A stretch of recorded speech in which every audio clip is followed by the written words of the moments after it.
Райымбек Матраимов ханда орден бериш керек, азыркыга орден бериш керек. Чындыктын турмуштун чындыгы ушул болот атпайбы?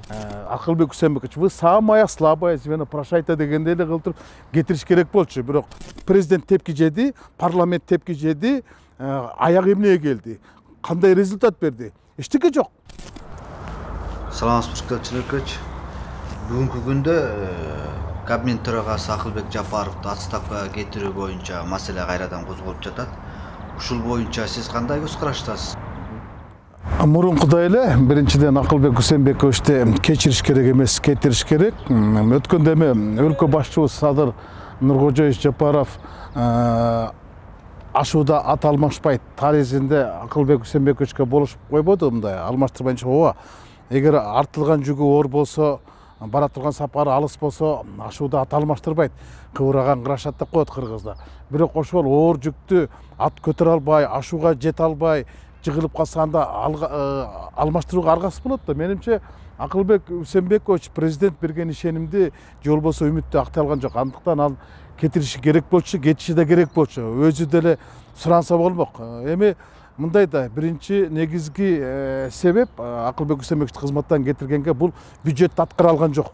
Бул биринчи негизги себеп. Анткени бюджет деген бюджет. Ал ушундай оор жүктү алып туруп, анан оозун көптүрүп айткан, мен 400 миллиард сомго бюджетти жеткирем деген. Этеги эмне болду? Этегинде 30 миллиард сом дефицит менен чыкты. Бул деген 30 жылда мындай болгон эмес. Мынчалык көп акча жетпей калган учур болгон эмес. 30 жылдын ичинде 30 миллиарддан ашык акча чыкпай калды. Мен башкасын айтпай эле коеюн да. Маселен, бажысын айтайынчы. Мисалы, бажыдан мен билгенден 100 миллиард сом 2022 жыл бюджетинде каралган болсо, ал аткарылганы бир 70 миллиард сомдун тегерегинде болду. Мындайча айтканда 80% жана бюджеттин аткара баш негизи ошо бажыдан акча түшпөй калды. 25-27 миллиард сом акча түшпөй калды. Мына ушуну өзү эле Акылбек Усенбековичти отставкага кетиргенге негиз болуп бермек. Негизги себеп ошо. Анан бул элдин башын айлантып койбоду, мындай консолидированный бюджет, анан 400 миллиард деп чейми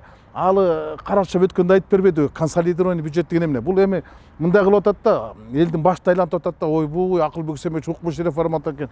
Илгерки өкмөт башчылары 200 миллиардтан тегерегинде эле бюджетти кабыл алса, бул 400 миллиард. Эми 400 миллиард деген ал консолидированный бюджеттен ал мындай. Бул фомстуку, соцфондтуку, анан жергиликтүү бийликтигин кошо айтып атат. Маселен, үй бүлөңдүн отчетун бер, үй өзүңдүн отчетуң бер десе, бул баласынын, кызынын, келинин, небересинин отчетторун баарын кошуп берип атпайбы? Эми алга карапайым эл ишенбейт да. Бирок кеп анын аталышына эмес, кеп аткарылышына да бюджет аткарылган жок. Демек ал кетиш керек. Эми мындайда президент өзү деле Садыр Нуркожоевич деле айтса болор эле, баягы Акылбек Усенбекович, вы самое слабое звено, прошайта дегенде эле кылтырып кетириш керек болчу. Бирок эми быйылкы жылга дагы калтырып ишеним артып койду. 500 миллиардка жеткирем деп атат. Жеткире албайт. Ошо эми мына азыр бир айлык бажынын көлөмүн көрдүм да. 6 миллиард сом тегерен түшүрүп, эми былтыркыдан эч айырмасы жок болот. Эми мында карап көрсөңөр өзүңөр деле, илгери бажыдан акча түшпөй калса, тим эле баардыгы эле баса калып эле ким күнөөлүү? Райым Матраимов күнөөлүү дечи да. Райым Матраимовдун убагында бир дагы жолу план аткарылбай калган эмес. Ашык менен аткарып турган да. Азыркылар 30 миллиардка сакын сом түшпөй калды. Мүмкүн түшкөн жыгар, бирок башка жакка түшкөн чыгар да. Эми эл арасында сөз бар да. Бирок түшпөй калбады. Анда эмне үчүн анда азыр бажыт тармагына биз азыр менен БАПСти багып атабыз? Анда кетириш керек да. Анда ошол тиги Райымбек Матраимов ханда орден бериш керек да, азыркыга орден бериш керек да. Чындыктын турмуштун чындыгы ушул болот атпайбы? Булар 30 миллиард сом бажыга акча түшпөй калса, буларга генералды берип отургузуп атабыз да.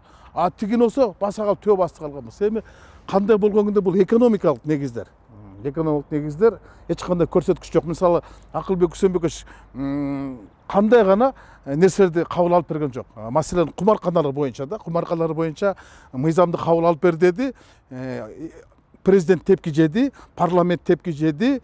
Аяк эмнеге келди? Кандай результат берди? Эчтеке жок.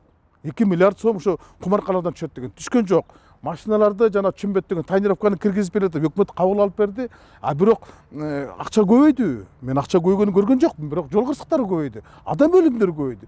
Анан баардыгына макул болуп берди. Эки ортодо тепкини ким жеп атат? Президент менен парламент жеп атат.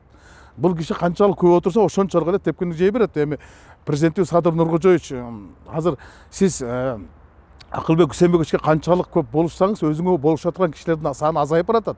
Сиз канчалык ишенимди бул кишиге арткан сайын сизге болгон ишенген адамдардын кадамы арасы суюлуп азайып баратат. Эми азыр каяка барпа, акындардын төккөнүн кой, аялдар сөккөнүнө чейин айтылып калып атат. Мына элди аралап жүрүп атпайбыз. Кайсы жерге барпа, өкмөткө нааразы, Бунун айынан сизге аябай мындай президентке, парламентке аябай эле мындай тепки жеп атат. Бирок Акылбек Үсенбековичке ишеним артылып атат да. Эми кандай болгон күндө да, маселен, апрелде өкмөттөн отчетун кабыл алат. Эгер жогорку кеңеш канааттандыра алса эмес деп эле айтып койсо, анда өкмөт отставкага кетиш керек болчу. Анан экинчиде дагы бир негизги себеп бар да. Мен билгенде бул эми мендеги жеке маалымат, бул жеке пикирим. Бул кишини Акылбек Үсенбековичтин Кабминдин башчылыгында отурганын ишин Кремль бийликтери баалабайт, каалабайт. Эми башкасын айтып эле коеюн, Ереванда эмне сөз болгон өкмөттүн өкүлдөрү өздөрү айтышкан. Андан кийин Мишустинден бул баланы кишини жаш баладай кылып каккан, аны бүтүндөй телевизордон көрбөдүкпү. Анан былтыркы жылы Москвага барганда буну эч ким тозгон жок да. Же эмесе өкмөт башчы барганда жок дегенде өкмөт башчынын орун басары болсо бир министрлер тозуп чыгат эле да. Андай болгон жок. Демек бунун эл аралык маселеси да бар да. Мен билгенде буну баалабайт, бул менен иштешкенди каалабайт. Ошол эле убакта билесиздерби, мурунку убактарда ошол Өмүрбек Токтогулович Бабанов Москвага барганда даражалуу кишилер тозуп алып, оркестр менен, салтанат менен тозуп алып барышчы да, кортеж менен. Буну эч ким тосуп алган жок да. Бул дагы бир чоң маселе. Анткени мына 2 жыл, 1,5 жылдын аралыгында бул киши өкмөт башына келгенден бери бир Орусиянын өкмөтү менен бир чоң алакаларга барганын, же бир чоң келишимдерге келгенин мен көргөн да жокмун. Андыктан мен эми сөзүмдү көбөйтпөйүн да, бул киши канчалык көп отурса Кыргызстанга ошончолук оор болот. Бул киши канчалык көп отурса президентибизге ошончолук жаман атысы көп болот да. Андыктан бунун кетер деле мезгили келип калды. Келип калды деп айта алам да. Ачык эле айтам, бул киши эми мында мен башында эле айтып келген болчумун, азыр да айтам. Кечириш керек эмес, кетириш керек деп айтам.